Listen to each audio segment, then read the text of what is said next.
को शौक से और गर्व से कह देते हैं, गर्व से कहो मैं हिंदू हूं। तुम हिंदू हो ही नहीं भाई।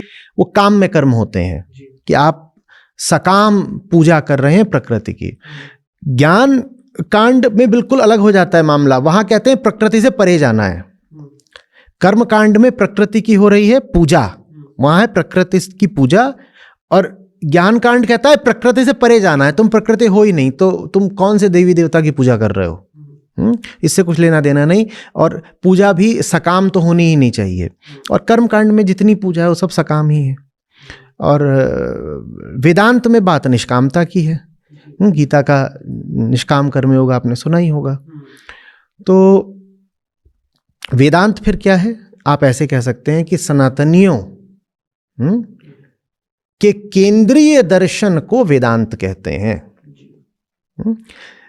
सनातनियों की केंद्रीय पुस्तक को उपनिषद कहते हैं। उपनिषदों में आप ब्रह्मसूत्र और भगवद गीता और जोड़ दीजिए, बस इतना। तो सनातनियों का केंद्रीय दर्शन क्या है? वेदांत। और सनातनियों की केंद्रीय पुस्तक क्या है? उपनिषद। अब हैरत यह है और अफसोस ये है कि लोग अपने आप को हिंदू बोलते हैं, सनातनी बोलते हैं, पर ना तो उन्हें अपनी केंद्रीय पुस्तक पता है उपनिषद, ना उन्हें अपना केंद्रीय दर्शन पता है वेदांत। और बहुत फिर भी अपने आप को शौक से और गर्व से कह देते हैं, गर्व से कहो मैं हिंदू हूं।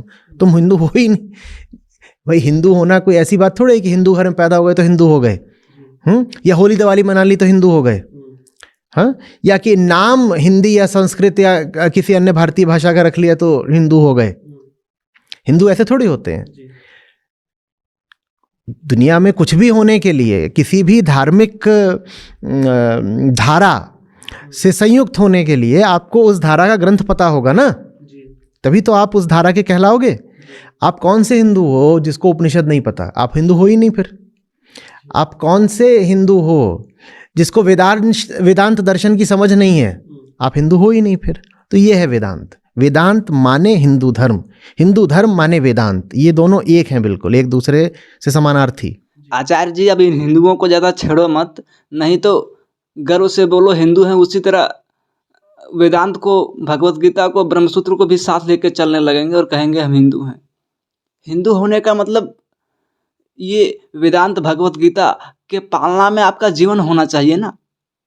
हिंदू होने का मतलब हिंदू दर्शन के अनुसार आपका जीवन होना चाहिए ना।